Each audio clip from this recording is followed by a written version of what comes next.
नमस्कार दोस्तों, कैसे आप सब लोग। डेट आज की देखो 13 मई 2026 है।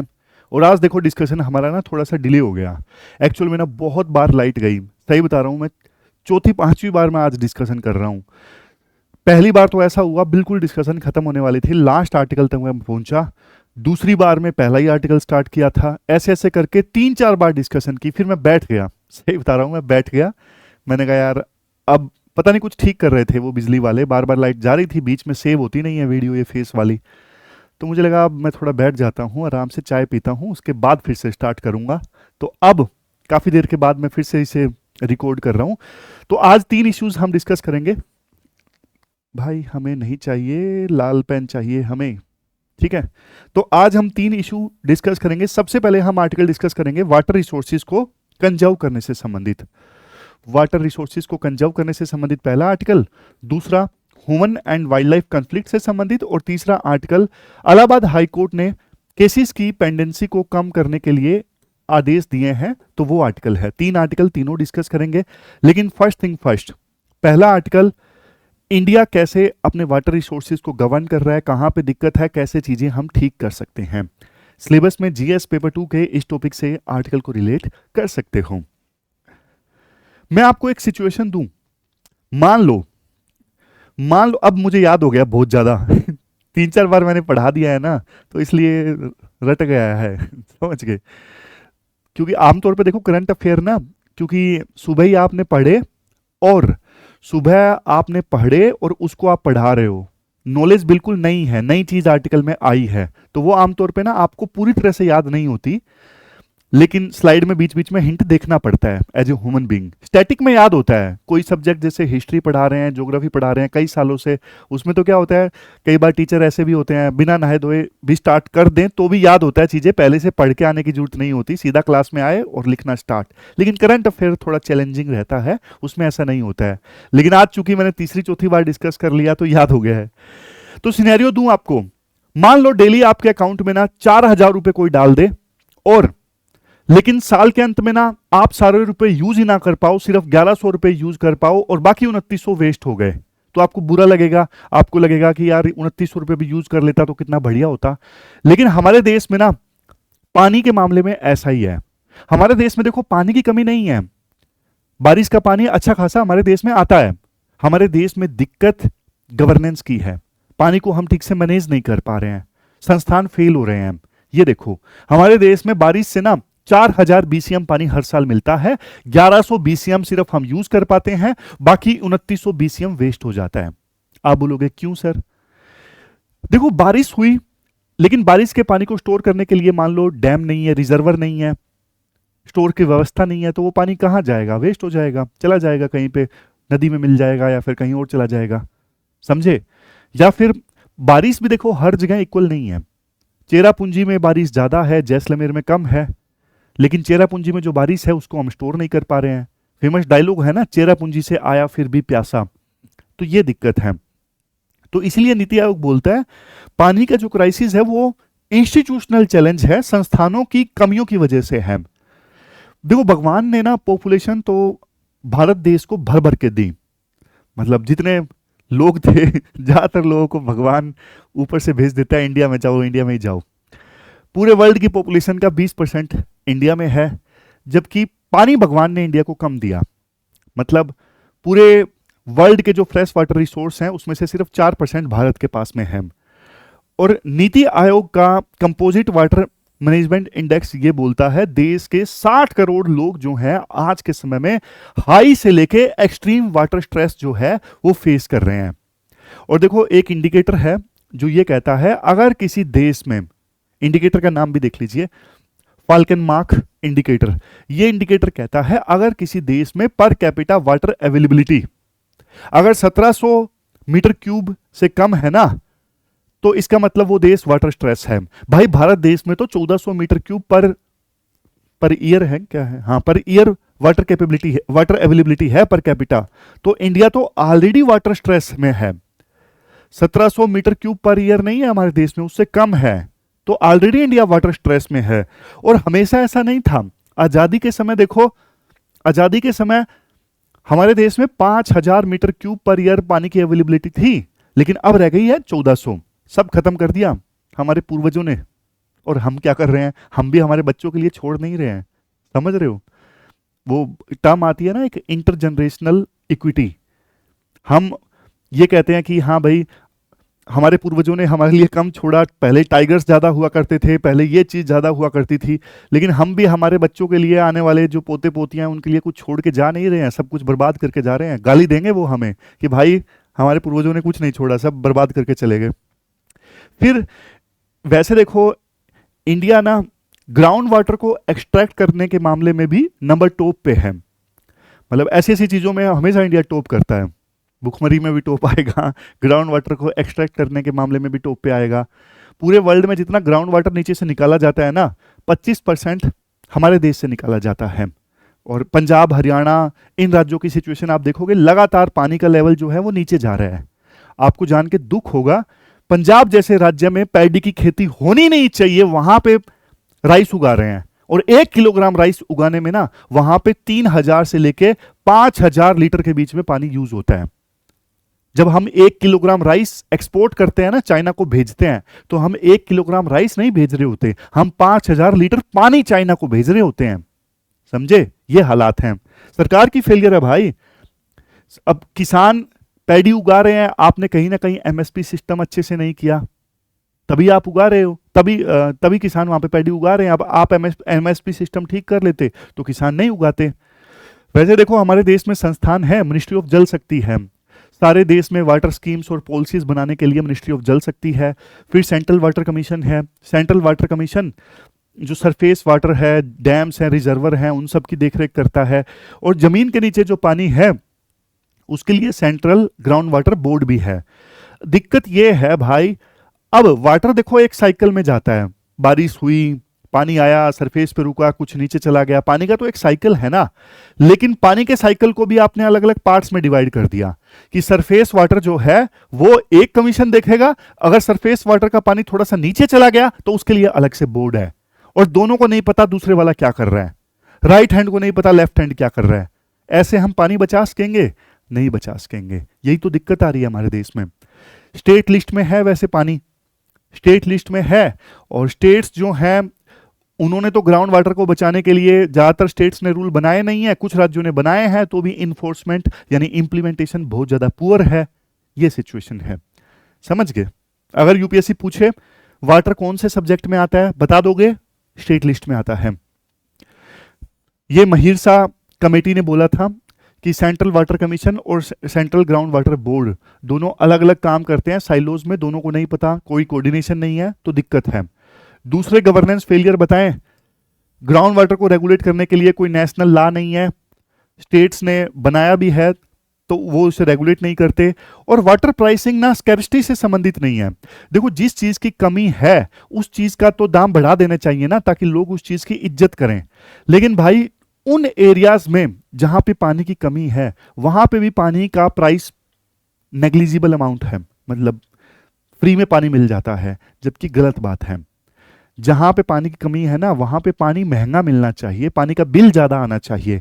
आप लोग बोलोगे सर क्या बात कर दी, गरीब लोग कैसे अफोर्ड करेंगे?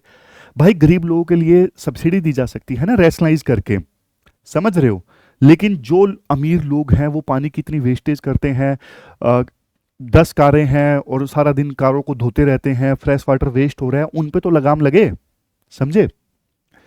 फिर interstate river dispute, Kaveri, Krishna, Godavari, इनको भी हम अभी तक नहीं सोल्व कर पाए हैं। कई डिस्प्यूट्स तो आज़ादी से समय से लेकर अभी तक के हैं। अर्बन जो वाटर बोर्ड्स हैं, जैसे दिल्ली में है दिल्ली जल बोर्ड, ये भी देखो बिना डेटा के काम करते रहते हैं। रिएक्टिव अप्रोच होती है, जहां पे वाटर क्राइसिस आए वहां पे जाग जाते हैं ठीक करने के लिए। ऐसा नहीं है कि पूरे राज्य को ध्यान में रखते हुए, डेटा को ध्यान में रखते हुए मैनेजमेंट करना, ऐसा नहीं है। समझे? फिर सरकार की कुछ स्कीम्स हैं, ये भी स्कीम्स देखो जरूर लिखिए, मेंस के आंसर्स में पॉइंट मिलते हैं। जैसे जल जीवन मिशन है, हर घर पाइप्ड वाटर की सप्लाई पहुंचाना, ये है जल जीवन मिशन का मकसद, और अभी से एक्सटेंड करके 2028 कर दिया गया था। और कुछ राज्यों में सफलता मिली है, जैसे गोवा है, एमपी का बुरहानपुर है, जहां पे जल जीवन मिशन सर्टिफाइड एरियाज अब बन चुके हैं। और देखो एक आप लिंक करिएगा, सस्टेनेबल डेवलपमेंट गोल 6 से, जो सस्टेनेबल डेवलपमेंट गोल 6 है ना, वो किससे संबंधित है? सस्टेनेबल डेवलपमेंट गोल 6 जो है वो देखो कहता है safe water and sanitation for all. तो इससे भी आप पानी की गवर्नेंस को लिंक करिएगा आंसर्स में, बढ़िया वैल्यू एडिशन होगा। एक सरकार की बढ़िया सी योजना है अटल भूजल योजना। अटल भूजल योजना जो है वो खास करके वाटर स्ट्रेस्ड एरियाज के लिए है, जहां पे पानी की कमी है, जैसे राजस्थान का इलाका है, गुजरात का इलाका है। तो अटल भूजल योजना कहती है कि कम्युनिटी खुद आगे आए और वाटर रिसोर्सेज को मैनेज करें, वाटर बजटिंग हो, जितना पानी एक्वीफायर में यानी जमीन के नीचे रिचार्ज हो रहा है उतना ही यूज हो, उससे ज्यादा नहीं। समझ रहे हो? ऐसा नहीं कि नीचे ग्राउंड वाटर रिचार्ज हो रहा है 100 यूनिट और आप नीचे से निकाल निकाल के यूज कर रहे हो 500 यूनिट, कुछ नहीं बचेगा, सब खराब हो जाएगा, नष्ट हो जाएगा, खत्म हो जाएगा। तो अटल भूजल योजना बढ़िया है। उसका एग्जाम्पल भी दिया जाता है जहां पे इसने बढ़िया काम किया है, हिवारे बाजार महाराष्ट्र में। फिर प्रधानमंत्री कृषि सिंचाई योजना है। देखो हमारे देश में 80-90% फ्रेश वाटर जो है ना वो खेती में यूज होता है, लेकिन सरकार चाहती है कि खेती में पानी का यूज थोड़ा थोड़ा ढंग से होना चाहिए। इसलिए सरकार की स्कीम है प्रधानमंत्री कृषि सिंचाई योजना, मोर करो पर ड्रॉप, यानी हर एक ड्रॉप जो है वो यूज हो पैदावार बढ़ाने में। तो इसके लिए इजराइल से प्रेरणा लेके हमने ड्रिप इरिगेशन, स्प्रिंकलर इरिगेशन, वो सब हमने स्टार्ट किया है। अमृत है। अमृत में क्या है? Atal Mission for Rejuvenation and Urban Transformation. तो इसमें क्या है, शहरों में ना पानी की सप्लाई का जो नेटवर्क है उसे मजबूत करते हैं, जो खराब पानी है वेस्ट वाटर उसे ट्रीट करने पे फोकस करते हैं, वो सब है। नमामि गंगा में हम गंगा बेसिन में जो नदियां आती हैं उनको पोल्यूशन ठीक करने पे फोकस करते हैं ताकि वहां पे पोल्यूशन ना रहे, वो रिवर्स पोल्यूटेड ना रहे। तो ये सब सरकार कर रही है। देखो पहले मॉडल था पानी को लो, यूज करो और फेंक दो, बट अब पानी की बहुत ज्यादा कमी हो गई है, तो हमें ना सर्कुलर इकोनॉमी पे फोकस करने की आवश्यकता है। हमें फोकस करने की आवश्यकता है कि हम ना पानी को रीयूज करें अच्छे से। समझ गए? पानी को यूज करें, फिर जो वेस्ट वाटर है उसे ट्रीट करें और फिर ट्रीट करके उस पानी को फिर से रीयूज करें। हमें अब इस चीज पे फोकस करने की आवश्यकता है। ये देखो सर्कुलर वाटर इकोनॉमी होनी चाहिए। हमें मानना पड़ेगा कि वेस्ट वाटर जो है अब एक कीमती रिसोर्स है, आप इसे वैसे ही नहीं फेंक सकते। जैसे कई सारी सोसाइटीज में ना ये होने भी लगा है, जैसे टॉयलेट्स में जो पानी आता है वो ट्रीटेड वाटर आता है और नहाने के लिए जो पानी आता है वो सही वाटर होता है, वो फ्रेश वाटर होता है। तो कई सारी सोसाइटीज में, कई सारे एरियाज में ये होने लगा है ऑलरेडी। जैसे सूरत में क्या है, सूरत में घरों का जो वेस्ट वाटर है ना उसे सूरत म्युनिसिपल बॉडी ट्रीट करती है और ट्रीटेड वाटर जो है वो टेक्सटाइल फैक्ट्रीज को बेच दिया जाता है। तो इससे सूरत की म्युनिसिपल बॉडी पैसा भी कमा रही है। तो ये मॉडल ना अलग अलग जगह फॉलो किया जा सकता है। एग्रीकल्चर में देखो सिचुएशन को देखते हुए फसलें उगानी जरूरी है। पंजाब जैसे एरियाज में पैडी की खेती नहीं होनी चाहिए, सरकार को यहाँ पे सुधार करने की आवश्यकता है।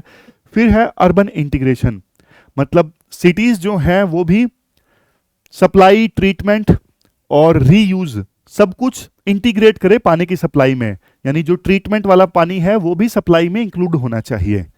जो पॉइंट मैंने दिया, एग्जांपल दिया सोसाइटी का। तो ये पूरा आर्टिकल हमने डिस्कस किया। ये क्वेश्चन है, आप अटेम्प्ट कर सकते हो, 2020 में यूपीएससी ने पूछा था। फिर देखो ये मेंस के कीवर्ड्स हैं जो आप आंसर्स में यूज कर सकते हो। अब अगला जो आर्टिकल है वो ह्यूमन वाइल्ड लाइफ कॉन्फ्लिक्ट से संबंधित है। अपना सिलेबस में जीएस पेपर 2 के इस टॉपिक से, जीएस पेपर 3 के इन टॉपिक से आर्टिकल को रिलेट कर सकते हो। देखो ह्यूमन वाइल्ड लाइफ कॉन्फ्लिक्ट जो है ये सोशो इकोनॉमिक चैलेंज है। क्यों होता है human wild life conflict? Simple सा एग्जांपल आपको देता हूं। मान लो ये जंगल है, ये जंगल है। अब देखो पहले एनिमल्स यहां से वहां जाते थे इजीली। इंसान ने क्या किया, बीच में हाईवे बना दिया, यहां पे बना दिया रिसोर्ट, यहां पे बना दिया कुछ घूमने की जगह, कैंपिंग की जगह बना दी। अब एनिमल के रास्ते में आपने इतनी सारी चीजें क्रिएट कर दी। एनिमल का जो पहले कॉरिडोर था पूरा वो टुकड़ों में बट गया। अब एनिमल को क्या पता भाई क्या कर रहे हो, वो तो अपने रास्ते पे जाएगा ना, लेकिन रास्ते में उसे इंसान मिलेगा, इंसान के साथ उसका कन्फ्लिक्ट होगा। फिर आप बोलोगे कि जानवर जो है आजकल ज्यादा एग्रेसिव हो रहा है। जानवर एग्रेसिव नहीं हो रहा, जानवर उस सिचुएशन में जैसे बिहेव करना चाहिए वो बेचारा वैसे ही बिहेव कर रहा है। गलती आपकी है, आपने उसका रास्ता छीन लिया, उसके रास्ते को टुकड़ों में बांट दिया। और देखो एक और चीज, जंगल में आजकल क्या हो रहा है, शिकार कम हो रहा है। जैसे हाथी है, अब ये जंगल है मान लो, हाथी को बढ़िया पेड़ पौधे नहीं मिलते खाने के लिए, जंगल के किनारे, जंगल से बाहर निकलते ही खेत स्टार्ट हो जाते हैं, किसानों ने गन्ने की खेती कर रखी है, तो हाथी कहता है ओ इतना बढ़िया गन्ना मीठा है, तो वो क्या करेगा, जंगल से बाहर निकलते ही उसे इतना बढ़िया खाना मिल रहा है किनारे पे, तो जाहिर तौर पे हाथी खाएगा। पॉपुलेशन का प्रेशर इतना ज्यादा है, जंगल खत्म होते ही इंसानों की आबादी स्टार्ट हो जाती है, उनके खेत स्टार्ट हो जाते हैं। तो किसान, हाथी जब खेत बर्बाद करता है तो किसान गुस्से में आके हाथी को नुकसान पहुंचाता है, हाथी और चिढ़ जाता है, वो इंसानों को मारने लगता है। तेंदुआ है, तेंदुआ हिरन खाता है, जंगल में हिरन कम हो रहा है, तो क्या करेगा, अब जहां पे जंगल खत्म होता है ना वहां पे होता है एज इफेक्ट। एज इफेक्ट, जंगल के किनारे पे ही उसे किसानों के पशु मिल जाते हैं, तेंदुआ उन पशुओं को खा जाता है। तो गलती देखो पशुओं की नहीं है, समझ रहे हो, गलती ऑफकोर्स इंसानों की है। मतलब पूरी नेचर पे हम इस प्रकार से कब्जा करके बैठे हैं कि सिर्फ इंसान, सिर्फ इंसान, सिर्फ इंसान, समझ गए, जबकि नेचर पे देखो सबका हक है। एलिफेंट एनकाउंटर में देखो 500 लोगों ने जान खो दी, और हजारों जो पशु हैं उनको मार के खा गए, लियोपर्ड, टाइगर, हर साल का डेटा है, हर साल ये डेटा सामने आता है। और देखो ये अकेले इंडिया की दिक्कत नहीं है, South Asia, South East Asia, sub Saharan African countries में ना, खास करके India, Brazil, Indonesia, Kenya, Tanzania, हर जगह ये दिक्कत है। बायोडाइवर्सिटी काफी डेंस है, पॉपुलेशन भी ज्यादा है, तो यहीं इन देशों में ह्यूमन और वाइल्ड लाइफ के कन्फ्लिक्ट जो हैं वो ज्यादा सामने आ रहे हैं। ये मिथ है जो मैंने आपको बताया कि एनिमल रोग नहीं हो रहे हैं, एनिमल एग्रेसिव बिहेव नहीं कर रहे हैं, वो तो वैसे ही बिहेव कर रहे हैं जैसा उनको करना चाहिए, उनकी गलती नहीं है। फिर देखो मॉडल्स की बात की जाती है, कुछ अच्छे मॉडल्स अपनाए जा सकते हैं। अफ्रीकन मॉडल है, बोत्सवाना और नामीबिया में फॉलो किया गया है। इसमें क्या किया गया है, लोकल कम्युनिटी को ना इंसेंटिव देते हैं। कैसे, मान लो ये एक गांव है, अब गांव के अंदर खेत भी हैं, जंगल भी है गांव के अंदर, तो जो लोग बाहर से इस जंगल में टूरिज्म के लिए आएंगे ना, जो पैसे बनेंगे उसका कुछ हिस्सा ना लोकल गांव वालों को भी मिलेगा। तो गांव वालों को इंसेंटिव होगा कि भाई जानवरों को बचाना है, क्योंकि जानवर देखने के लिए बाहर से लोग आ रहे हैं इस जंगल में और उससे हमें भी पैसे मिल रहे हैं, तो गांव वाले ना जानवरों को बचाएंगे, उन्हें नुकसान नहीं पहुंचाएंगे। ये मॉडल बोत्सवाना और नामीबिया में फॉलो किया गया। फिर है लैटिन अमेरिकन मॉडल, जो कोस्टारिका में फॉलो किया गया। अब यहां पे क्या होता है, डेवलपमेंट के लिए कोई भी प्रोजेक्ट जब स्टार्ट किया जाता है ना, तो पहले यह देखा जाता है कि इस डेवलपमेंट प्रोजेक्ट से कोई एनिमल का कोई कॉरिडोर तो नष्ट नहीं हो रहा है, उसका रास्ता तो नहीं टूट रहा है, तो इकोलॉजिकल इंपैक्ट देखा जाता है बढ़िया से, जानवरों पे क्या असर पड़ेगा, उनकी मूवमेंट पे क्या असर पड़ेगा, तब जाके वो डेवलपमेंट प्रोजेक्ट जो है वो स्टार्ट किया जाता है। फिर है यूरोपियन मॉडल, फिनलैंड में फॉलो किया जाता है। इसमें क्या होता है, इसमें भाई अगर किसी किसान का पशु कोई जानवर खा भी गया तो तुरंत की तुरंत कंपनसेशन मिलती है, लेट नहीं होती। इंडिया में क्या है, इंडिया में ये दिक्कत है कि कंपनसेशन तो मिलती है किसानों को, बहुत ज्यादा लेट हो जाती है। तो 3 एग्जाम्पल से हमने समझा कॉमन पिलर्स ऑफ सक्सेस क्या है। लोकल पार्टिसिपेशन मजबूत होना चाहिए, लोगों की भागीदारी के बिना आप नहीं बचा सकते एनिमल्स को। इकोनॉमिक सपोर्ट मिलनी चाहिए, किसानों के पशु अगर जानवर खा गए, तेंदुआ खा गया तो तुरंत कंपनसेशन मिले, बाद में नहीं।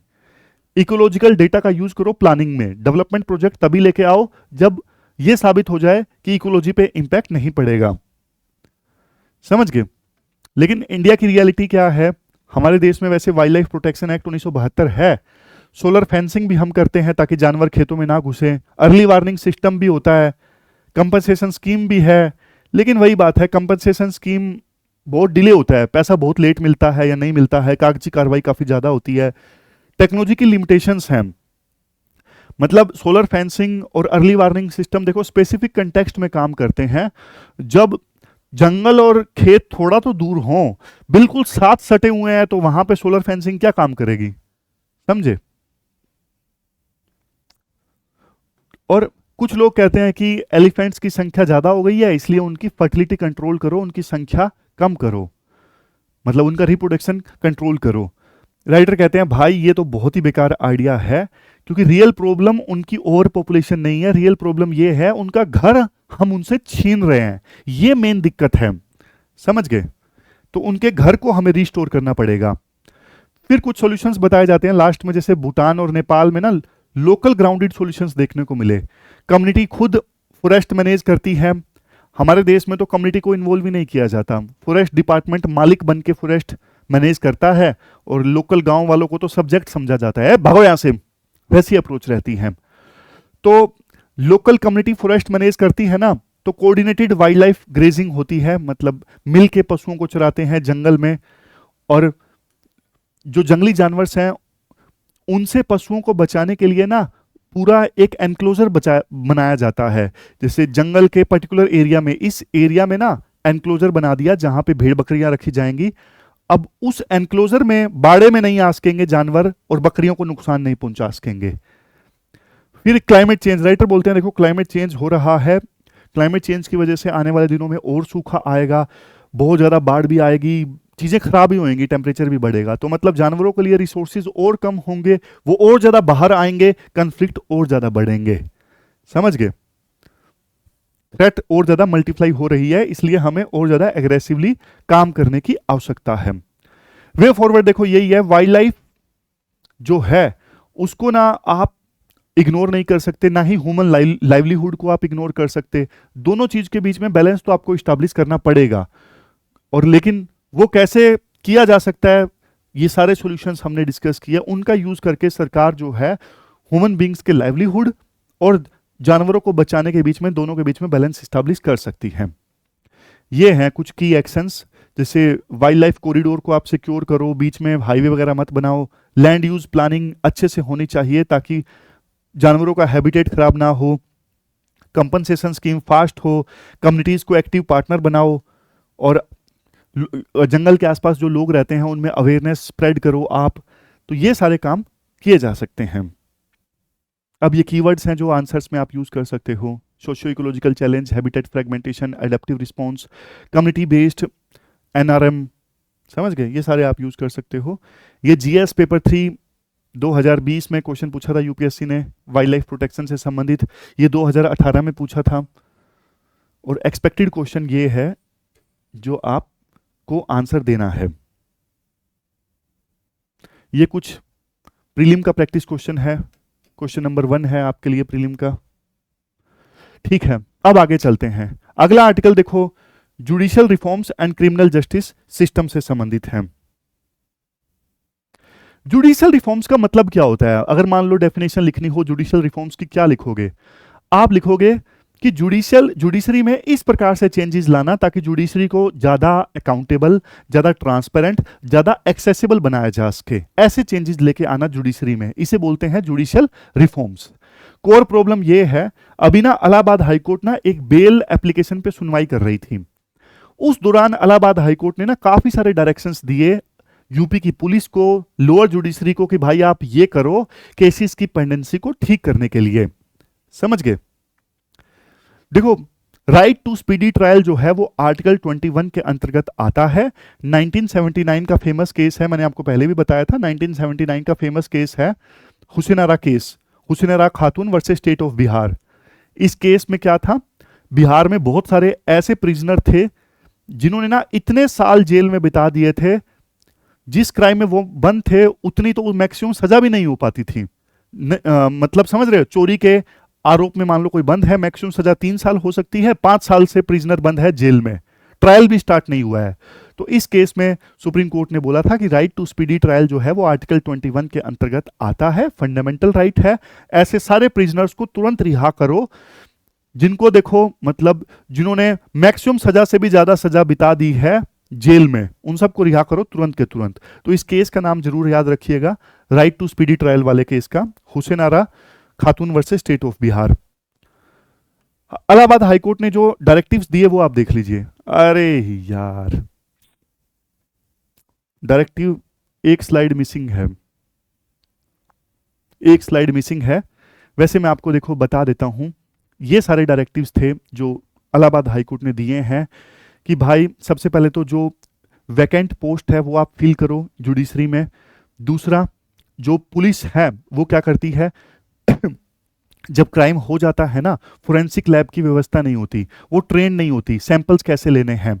फोरेंसिक लैब समझते हो ना, सीआईडी आपने देखा होगा, डॉक्टर सोलंके होता है, वो जांच करते हैं जो आरोपी है, एक्यूज्ड है, उस पर डीएनए कैसा है, जिसका विक्टिम है वो और फिर जो एक्यूज्ड है, दोनों का जो डीएनए है वो मैच किया जाता है।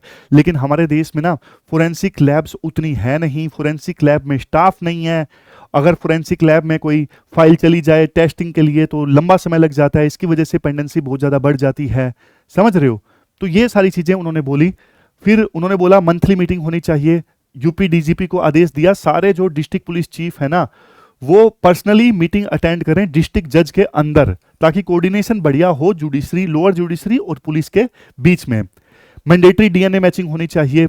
जैसे कोई अपराध हो जाता है, खून खराबा हुआ है, तो जो मारा गया है उसके कपड़े, उस पर किसका डीएनए है, जिस पे आरोप है उसका डीएनए, दोनों मैच होने चाहिए। अब अदरवाइज तो पुलिस कैसे करती है, मारती है, पीटती है कि अब स्वीकार करो तुमने अपराध किया है। वो स्वीकार कर लेता है, कोर्ट में जाके मना कर देता है, तो केस लटकता रहता है।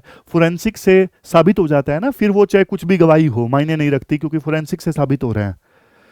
अच्छा, एक चीज ये है, अब जैसे जजमेंट देते हैं, जज जो है वो जजमेंट देते हैं तो कई बार लिखने वाला नहीं होता, लेकिन ना आजकल तो एआई है, स्पीच टू टेक्स्ट वाला सॉफ्टवेयर यूज किया जा सकता है, ताकि जज जो है वो रीडर का इंतजार ना करें, समझ गए, जो लिखने वाले हैं उनका इंतजार ना करें। कई कोर्ट्स में नहीं होता, इंफ्रास्ट्रक्चर कई कोर्ट्स में इतना पुअर है कि भाई एक ही कोर्ट में, मतलब एक ही बिल्डिंग में कई सारी कोर्ट चल रही हैं और आप मानोगे नहीं, बैठने की जगह नहीं है, टॉयलेट नहीं है, बेसिक फैसिलिटीज भी नहीं है। ये हाल है लोअर जुडिशरी का कई जगहों पर, समझे।